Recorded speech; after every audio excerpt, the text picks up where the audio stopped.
Amigos, eu agradeço a Deus pela oportunidade de estar junto a todos os irmãos que estão aqui, e também de estar alcançando pessoas que não estão presentes aqui nessa noite. Lucas, capítulo de número 24, versículos 13, 14 e 15. Eu vou estar fazendo a leitura.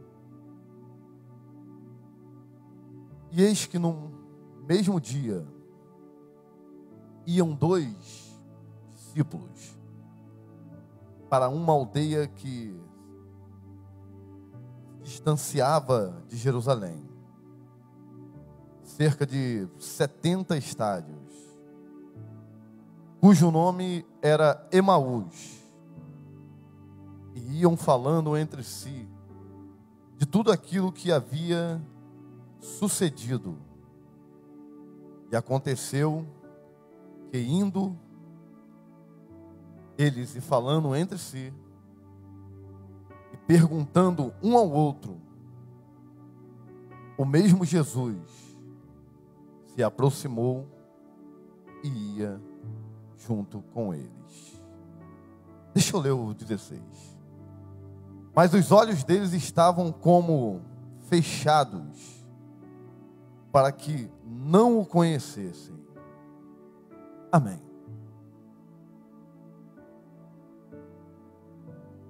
Nessa oportunidade eu quero,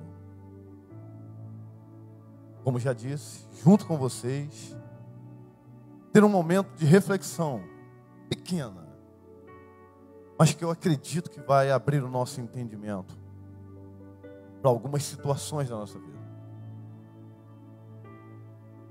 Lucas, nessa narrativa, ele descreve o acontecido ali entre 2 discípulos, 2 pessoas que desfrutaram dos ensinamentos de Cristo, 2 pessoas que conviveram próximo a Cristo, 2 pessoas que, por muitas vezes, ouviram Cristo ensinar. Cristo era mais ou menos aquele pregador que arrastava multidões na época, né? Não em teor, vamos dizer assim, que essa multidão estivesse linkada totalmente a Cristo. Mas quando Cristo parava para ensinar acerca de um texto da Torá, quando Cristo fazia uso dos livros mosaicos, dos profetas, dos salmos, muitas pessoas se assentavam e queriam ouvir os ensinamentos. E Cristo sempre falava de si próprio, de tudo aquilo que estava acontecendo acerca dele e daquilo que iria acontecer, preparando aqueles que eram seus. Em alguns desses ensinamentos, esses 2 discípulos desfrutaram de todo o conhecimento que Cristo exalava. Chegou o momento culminante, o momento que foi o ápice do ministério de Cristo como homem vivendo aqui na terra. Jesus é capturado, Jesus é maltratado, Jesus é levado até o madeiro e é crucificado. Em uma visão interpretativa do cenário, muita frustração, porque para analisar, em uma oportunidade Jesus já estava ensinando e tinham lá 5.000 pessoas ouvindo ele ensinar. Alguma coisa esse mestre falava de diferente modo que atraía essas 5.000 pessoas. Naquela época, os discípulos eram pequenos grupos que acreditavam no mestre fulano de tal, ou se vertenteavam pela interpretação do mestre fulano de tal. Ou seja, eram vários mestres que ensinavam acerca da lei e que arrebanhavam os seus discípulos, ou seus ouvintes. Eu não me recordo de ter lido de algum mestre que arrebanhou 5.000 pessoas. Os ensinamentos de Cristo eram diferenciados.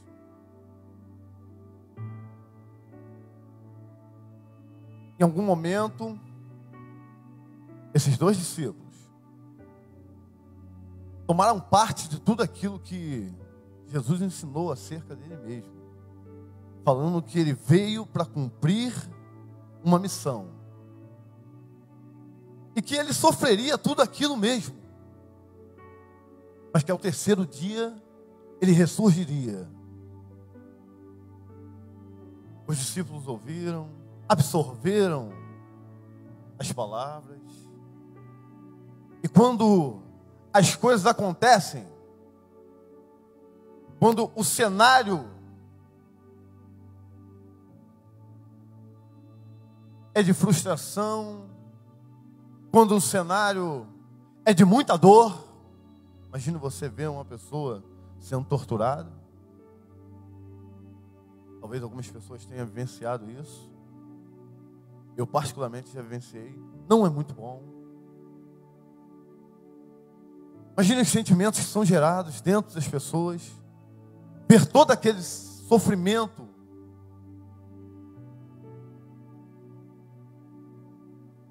Mas o que deveria prevalecer era o terror do ensinamento. Mas eles foram influenciados pelo cenário. Eles foram alimentados pelo cenário. E aí os ensinamentos, as orientações, eram para que esses discípulos se agrupassem mais ainda e esperassem e perseverassem juntos, aguardando o que Lucas descreve no 1º capítulo do livro dos Atos dos Apóstolos, aguardando uma experiência diferente. Lucas narra no 1º capítulo de Atos, Jesus, ele vira para os seus discípulos e diz: fiquem em Jerusalém, até que do alto vocês sejam revestidos. Deixa eu tirar um pouco o que vocês já conhecem. Jesus estava mais ou menos dizendo assim: fiquem reunidos lá, aguardem se cumprir, aguardem vivenciar uma experiência nova. Até agora, vocês sentiram a ação do Espírito apenas através das minhas palavras. Mas tem algo novo, existe uma proposta nova, mas que vocês vivenciem o meu Espírito interiorizado em vocês. Essa era a orientação. Os discípulos desfazem, estou falando dos 2, dessa orientação. Olham para o cenário, esquecem o que o mestre falou e começam a caminhar para fora de Jerusalém.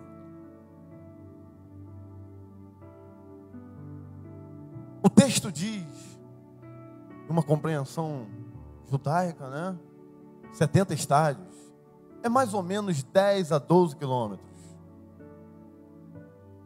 Eles começam a caminhar, e nas estradas do passado, daquela época,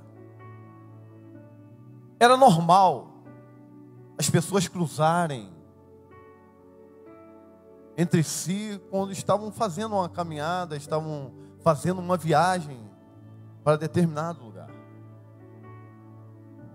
Esses 2 discípulos estão a caminho de Emaús.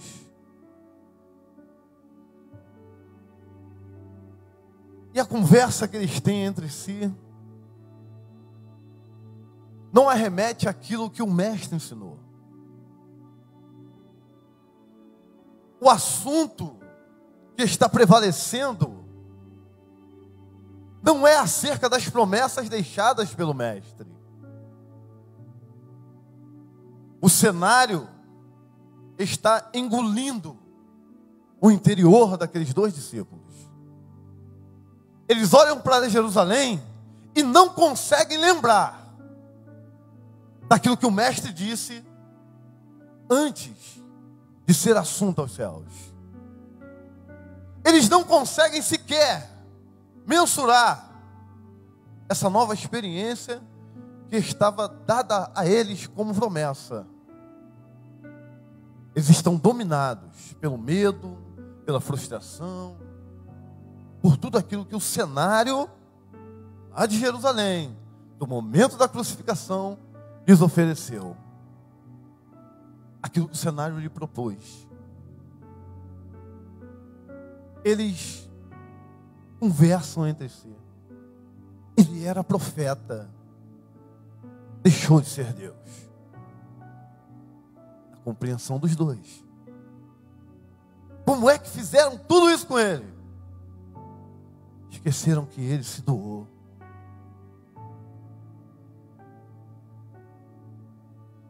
A dor era visível. A análise das palavras dos dois viajantes. A etimologia da palavra Jerusalém quer dizer lugar de paz. A etimologia da palavra Emaús quer dizer fonte de águas quentes. Esses dois discípulos estavam trocando uma vivência de paz por algo que pudesse ser aconchegante. Você está muito dolorido, chega lá naquela aguinha quente, não dá uma sensação momentânea de relaxamento, uma sensação benéfica, boa, né? Então, eles estavam esquecendo da fonte de água viva, estavam querendo ir lá nas fontes de águas quentes para um relaxamento momentâneo. Eles estão caminhando. E surge uma terceira pessoa. O próprio mestre, Jesus. Lucas narra no texto. Aí o texto vem dizer que os olhos deles estavam como se fossem fechados. Alguns afirmam veementemente que Deus cegou os olhos deles para que eles não reconhecessem o mestre visivelmente. Outros adotam outra vertente de interpretação, mas dentro disso aqui eu consigo compreender uma coisa. Eu consigo compreender a vontade de Deus. Dentro desse negócio, vontade de Deus, existe uma compreensão de vontade diretiva de Deus, existe a compreensão da vontade permissiva de Deus. Eu acredito que eles não enxergarem estava dentro da vontade permissiva de Deus. Foi uma ação totalmente sobrenatural e eles não conseguiram mesmo enxergar. Eles olhavam e não conseguiam enxergar, não conseguiam ver a feição do mestre. Não sei, o texto não me fala. Mas dentro disso, da vontade permissiva de Deus, existe algo que caminha bem ao lado ali, que é a ordem natural dos fatos. Eu quero usufruir um pouco disso. Por quê? Pare para analisar junto comigo. Você está totalmente destroçado em seu interior, desiludido, dominado pela dor. A mente está totalmente aprisionada pelo cenário de frustração e derrota. Você está a caminho de um lugar que não foi o destinado para você. Você está indo totalmente ao oposto daquilo que foi proposto para a sua vida. Você está aprisionado. O seu senso de percepção está totalmente abalado. A ordem natural dos fatos, não ter muito discernimento das coisas. Não é assim? Nós olhamos para o cenário que nos rodeia e tiramos as nossas conclusões. Aquele que fazia as coisas acontecerem e que caminhava ao meu lado, agora está no madeiro. Foi arrancado do madeiro e foi sepultado. A fonte de água viva já não me inspira mais vida na sua percepção, na percepção dos dois discípulos. Eu preciso de uma nova fonte. E aí é normal procurar algo que venha a ser aconchegante. É normal para o ser humano fazer isso. Ao invés de ficar, esperar a promessa, ao invés de confiar, é mais fácil se autodirecionar e começar a trilhar e encontrar vários outros viajantes. Talvez alguns que vão contribuir positivamente, como talvez encontrar outros que não vão contribuir tão positivamente. Mas esses dois deram sorte. O viajante em questão era o próprio mestre. Chega e é a pergunta: do que vocês estão falando? Eu fico imaginando a conjectura do Júnior aqui. Quando estamos na mesma situação, dominados por tudo que o cenário está nos alimentando, eu fico imaginando a mesma pergunta. Jesus chegando no trajeto, está falando de quê? Qual é o assunto predominante? Deveria ser a promessa. Deveria ser o teor dos ensinamentos. Deveria ser tudo aquilo que foi proposto por Cristo, o Mestre. Deveria ser isso, mas não é. São as nossas frustrações, é a nossa leitura do cenário, são os nossos, as nossas lamúrias, as nossas reclamações. É isso que é predominante nesse momento. Mas a pergunta não muda. Do que estão falando? Eles não respondem. Cleopas, que é um dos dois discípulos, assim, é impossível. É impossível você não saber, um morador de Jerusalém, não saber o que aconteceu, o que sucedeu lá.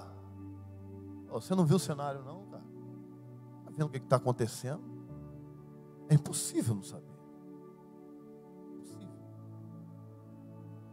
Tem um teor de arrogância, né? Impossível. Tudo que aconteceu, sucedeu com o mestre. Aí, tem uma parte do texto que o viajante o mestre disfarçado de viajante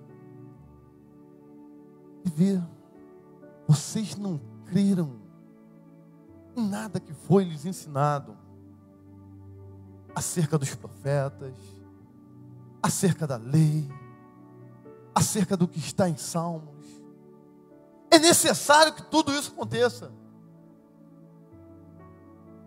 E agora o viajante começa a fazer tudo que o mestre fazia: exalar ensinamento.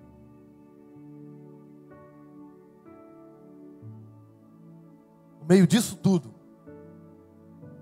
os corações deles ardiam, mas eles não tinham percepção.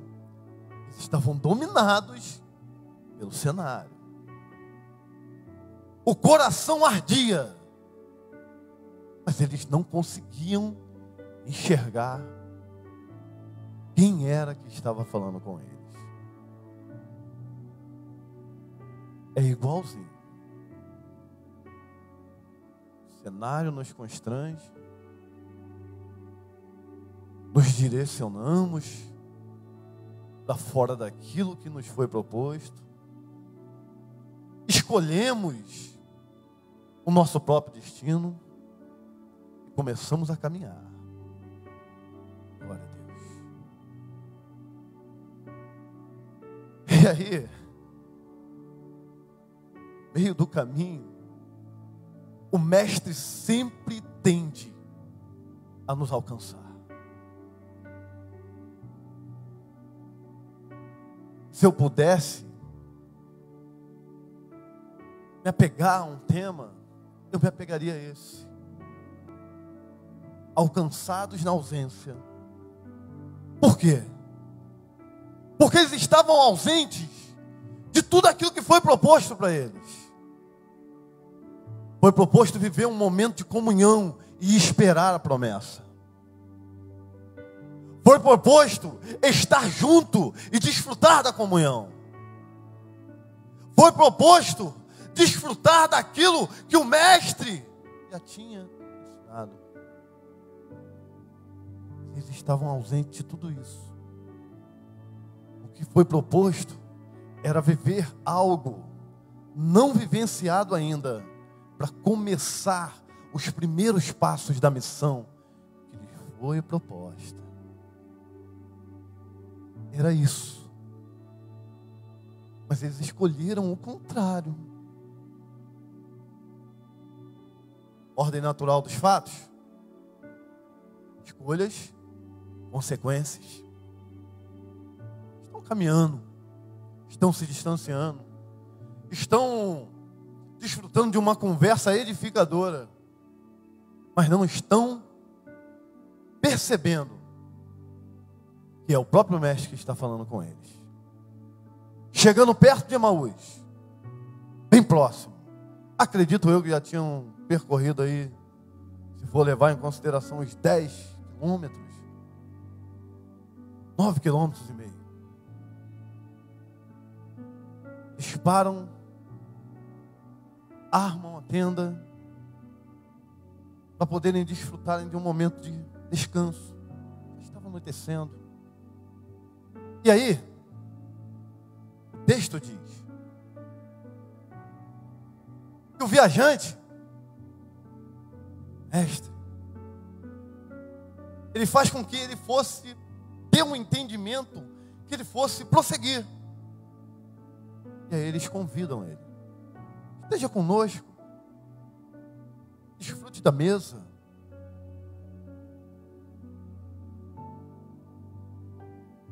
O mestre entra,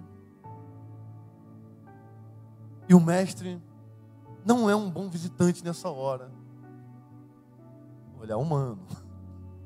Não é. Por quê? Porque o mestre toma a frente. Ele toma para si o pão. Parte o pão. Sabe o que Jesus estava fazendo? Jesus estava utilizando a ordem natural dos fatos. Eles iam ter que partir o pão, mas mostrando a presença dele ali, ativando a lembrança dos dois discípulos que tinham vivenciado isso lá atrás, quando Jesus repartiu o pão e desfrutou do momento de comunhão. Jesus estava fazendo assim. Relembraram? E é mais ou menos o que Jesus, através do Espírito, está fazendo conosco, que estamos aqui presentes, está fazendo com você que está acompanhando o seu lar, com você que está sendo alcançado de alguma forma,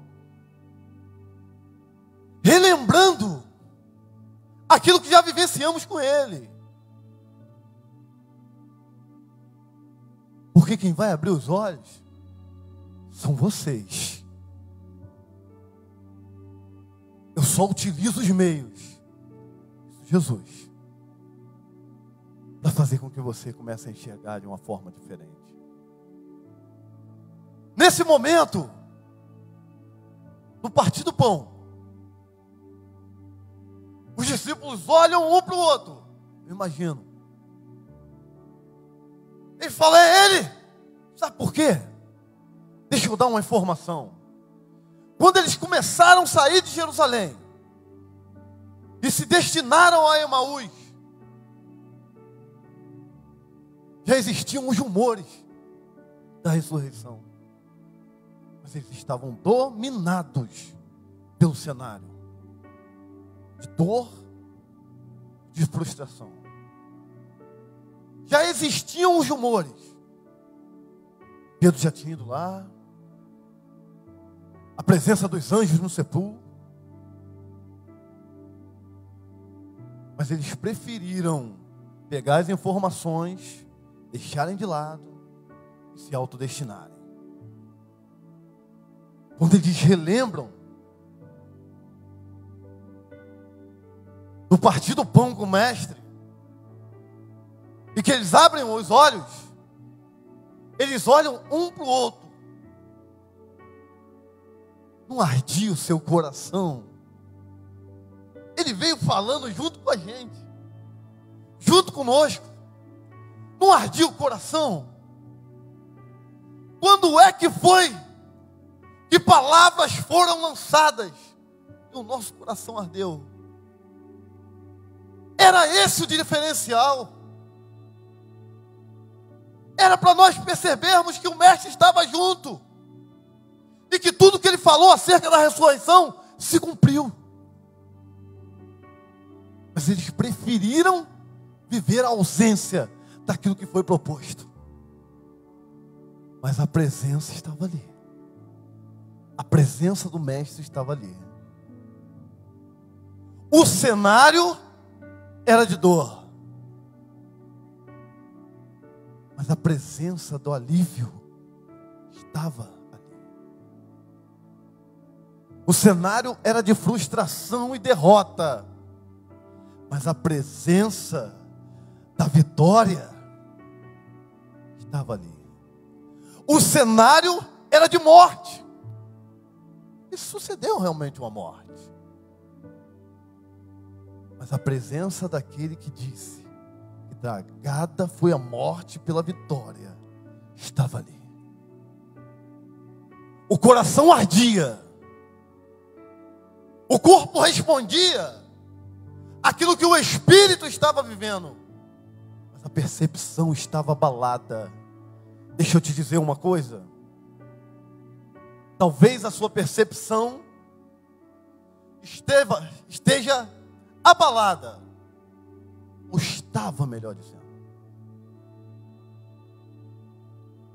Mas nessa conversação de hoje, entre o Espírito e você, o Mestre está fazendo arder o coração, para você entender, para você compreender, que é presença, não é palavras do Júnior, não é uma encenação e um fundo musical, não, é presença do Mestre na viagem. É presença daquele que pode fazer o seu coração arder. É presença daquele que está te resgatando, te alcançando do seu momento de ausência, que você escolheu, ou que o cenário te conduziu a viver. Mas o Mestre está te alcançando e falando para você: pode voltar, ainda dá tempo de viver tudo, ainda dá tempo de vivenciar a promessa. Aquele negocinho sobrenatural, ainda dá tempo de vivenciar, ainda dá tempo. O texto diz que eles abrem os olhos, Jesus já não está mais presente. O Mestre, Jesus desapareceu. E aí, eles voltam, chegam com os 12, e eles começam a falar, né? Eu imagino os outros: rapaz, isso aconteceu mesmo? Ele surgiu lá no meio da viagem? Foi. E o que ficou lá? O que vocês deixaram na tenda? Sabe o que ficou? O pão partido, para te lembrar do sacrifício que o pão vivo, que desceu dos céus, fez por você. E o coração ardendo pela presença daquele que se doou por você. É isso que fica na tenda, quando você retorna para o lugar da promessa. O que fica de lição para nós dois, para os dois aqui, é que eles não eram os discípulos badalados da época. Que lição que eu gosto. Eles não eram os badalados, não eram os mais falados. Você pode pegar uns livros aí contemporâneos. Eu ouvi falar pouco de Cleópas, o outro nem menciona o nome. É um do anonimato. Mas o Mestre foi lá alcançá-los. O Mestre se disponibilizou a alcançá-los. Em toda a ausência que eles estavam vivendo, o Mestre foi alcançá-los. Assim como está nos alcançando nessa noite. Assim como está te alcançando nessa noite. E está te propondo a uma vivência de comunhão e de presença do Espírito na sua vida. Trazendo paz. Paz, paz e paz. Em meio a qualquer cenário. Que Deus nos abençoe. Eu quero orar pela sua percepção. Eu quero orar para que você contemple o partir do pão para você hoje. E relembre daquilo tudo que você já viveu junto com o Mestre. Relembre de tudo que você já vivenciou junto com o Mestre. As suas reações, aí é pessoal. Mas o relembrar, eu sei que é possível. Porque se há um campo de atuação do Espírito, não é esse campo físico aqui, essa parede, esse templo, essa casa de pedra. Não é. É no seu intelecto, é na sua mente. Então a minha oração é que para que você contemple o partir do pão e entenda o sacrifício, o alcance dentro da sua mente, e você mesmo se autodirecione para voltar para Jerusalém, para voltar para o que foi proposto. Por que você mesmo se autodirecione? Ô Júnior, não, está tirando a atuação do Espírito aí, não. Não, a ordem natural dos fatos. Quem é guiado pelo Espírito, pelas coisas do Espírito, se manda mais, né? João narra isso, é comparado ao vento. Não sabe de onde vem, não sabe para onde vai. Você ouve uma voz, o direcionar. O direcionar é para você voltar para tudo aquilo que foi proposto para a sua vida. Deixa eu orar por você. Senhor Deus, eu quero entregar, Senhor, a mente de cada pessoa que pôde ser alcançada por essa reflexão nessa noite. Que o Teu Espírito, Senhor, possa, nesse momento, relembrar coisas particulares que essa pessoa viveu junto com o Senhor. Que pelo poder do nome de Jesus, trajetos sejam retomados. E que pelo poder do nome de Jesus, pessoas venham ser reerguidas novamente. E que pelo poder do nome de Jesus, essas pessoas desfrutem da comunhão proposta, da promessa que nos foi deixada e de tudo aquilo que a missão nos envolve a estarmos vivendo. Em nome de Jesus, em nome de Jesus, essa palavra alcance os corações, em nome de Jesus. Amém. Amém. Que Deus nos abençoe.